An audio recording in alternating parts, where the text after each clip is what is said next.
What's up, guys? Mikey in the building. Hope you guys had a good day today. Today was phenomenal, right? Uh, could I have done better? Absolutely. I think when we all go back and review our trades and how we trade them, can we do better?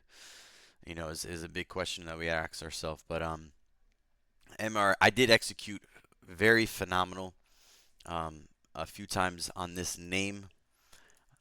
I did not catch this right away. I have a hard time by just slapping now. Still, no pullbacks, not a lot of reasons to soak, areas to soak. I don't like to chase because when I chase, it's like you have to like scalp it really quick rather than soaking, get an idea, thesis, and kind of seeing that trade work out versus buying up high right now. Maybe this unholds, you're like, oh, I don't want it to downhold, and then you scalp it, and then you lose your average, right? I did play this rotation right here at the 10 o'clock rotation. This is one trade for me. I did scalp this one, and then I set some stops and got stopped out. Um, all right, before I go on the book, I'll go back to the book. But then my second really good trade on this one, still piked it, was trading this 11 a.m. rotation right here. All right, and then to me the book was really important. Daily wise, it's always key to have dailies mapped out. The biggest volume day this thing had was on 3/8. VWAP was 148. I know there's a 162 VWAP day for 311. It's another zone. I did mark this little window gap right here. I went on a run and then it came down and it failed it. So to me, I marked that zone out. And then I had some higher zones. And obviously you could have put zones in throughout this whole thing, but this really started to crank. All right, so this daily to me was a really nice daily, something very similar that I see in these small caps and trading them. We had a lot of volume over 148s after a rejection day with decent volume, 26 mil. This name definitely cranked, right? We had another day right here, 30 mil. We immediately gapped over this, so that was really nice to see. All right, I did get a nice return from this. I did not size too crazy, but I held. You know, um, and just from my 180 ads up to almost highs was about 90%. That was phenomenal.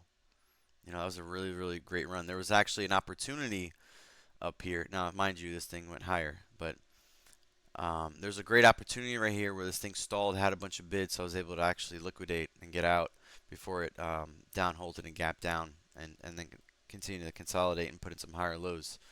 All right, book reads. Book reason why I traded this a few times. All right, I waited.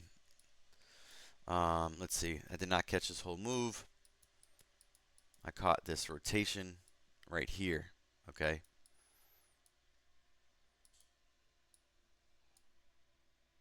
Let me see. Is it 10:05? Some prints. Okay.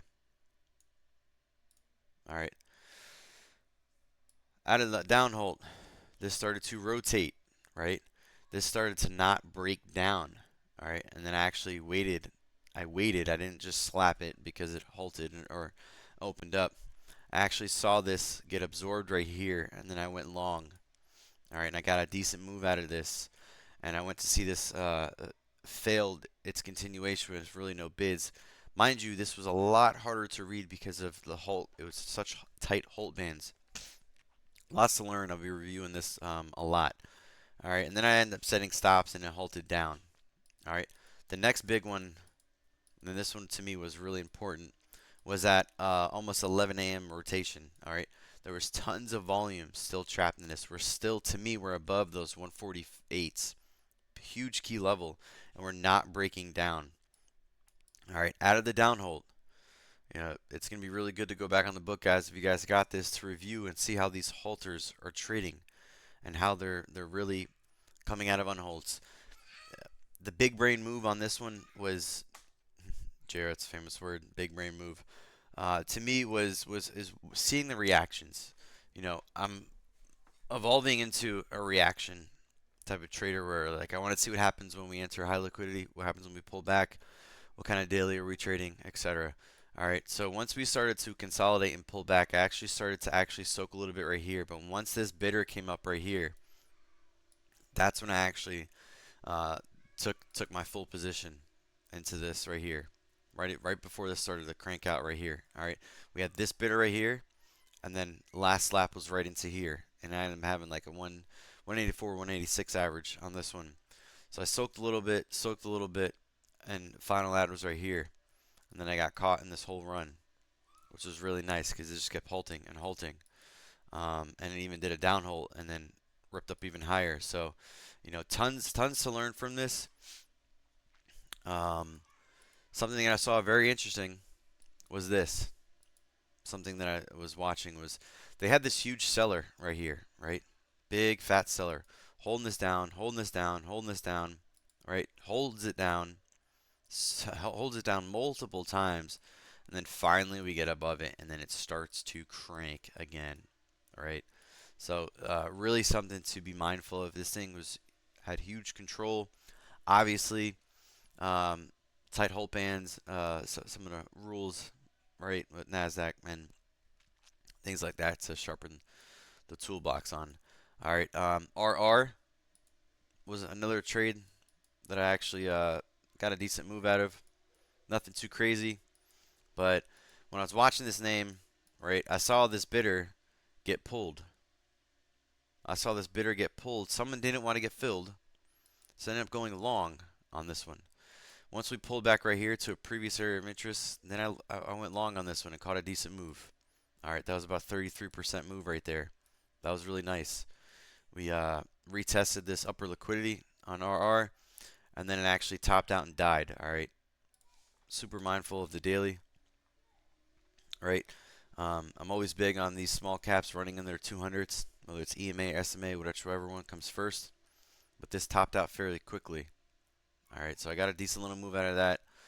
Um, Something important, a lot of these names sometimes they fill their gap really early, and after that they just fade. They fade off, right? They fill the gap back downwards, close red. Maybe the gap up higher, the 200's higher, they fill the gap. But we either get there's two type of markets that I'm consistently, constantly seeing. Right, pre-market structure, no pre-market structure. We get a nice run up, and it happens really, really quick. Cool. Or we get something that takes a while, consolidates up until 10:30, 11, and then runs and starts to get really strong. Right, builds more volume. We're having bigger days on it. CMAX was my other trade. Um, I actually traded this rotation right here. I actually sized into this one, and then I reduced my size, and I was like, you know what? I'm just gonna let it work. And then next thing you know, I got multiple points, and I was just really happy with that. Um, Breakdown zone right here on this one was right here. Once I saw this heavy volume come into this play, and then going on the book, I'll show you in a second. There was a seller getting absorbed right here, and then this did not break down. I actually waited to see how this would react to this upper liquidity, and then it pulled back into here and actually took this trade over here. Right, I added some, then added some more, and then that was it. I let that thing work. I did get a lot up here. I know this was a nice 30% move, believe it or not, almost 33% move from my ads right here. I think it was actually a little bit more. Yeah, 37% move right there. I did not top tick this either. So I got 35% on that one. Wow, to me, this thing was also up a lot. It actually closed 220%. At the time, it was like 140%. But daily wise, to me, this is a really nice daily again, where we have a lot of sideways consolidation. Previously, big volume view updates, something to really pay attention to on these. And then book wise on CMAX 1230. All right, this was that setup. All right, this is that breakdown zone that I saw come down here. So sellers get absorbed down here. All right, and this does not break down or get heavy and continuation to the downside. So I waited to see how we would react. All right, once we retested this and then we pulled back. To me, this was big.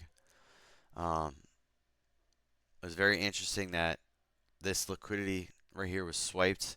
This pulls back, doesn't get heavy, and then there's still big bids on the book. There's plenty of bids on this one. Um, this looks very similar to, RR when that got retested, but then this is a little bit different because we swiped this liquidity and now we're consolidating above previous areas of interest. All right, there was definitely more interest in here on this one. So this was another really great trade. Um, Really great day. Um, I wish I would have held MRA, but I learned a lot from that. There's a lot to study on the book. If you're not familiar with the name, that's halting and unhalting multiple times. It's really good to see the reactions of these. What is it going to do when it, halts up or halts down? One of the things that I'm learning by utilizing the book is like, if I see a fat seller come in here, bunch of shares go through right there on the volume dot, and there's no breakdown, and then there's buyers stepping up into that previous area where the seller is, what's going on, right?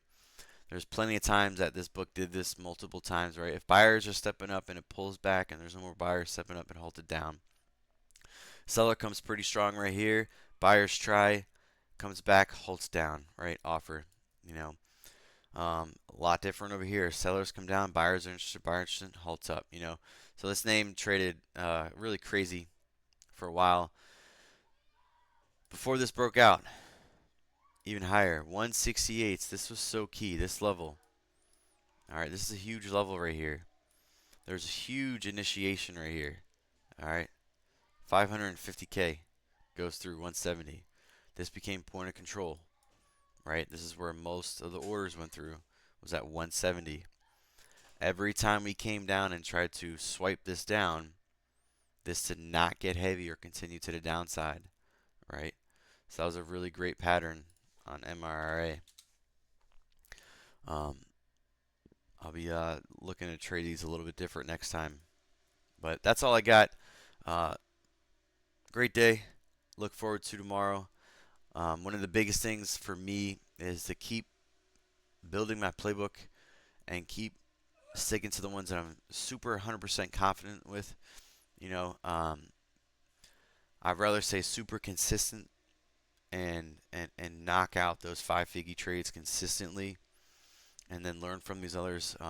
Had a good 5 figure day today too. I just think these days could be like, times 5, right? 50, 60, 70. I'll get there. More work to put in, a lot of studying to do, and talking to other traders who are thinking outside the box. All right, much love. Peace out, Mikey.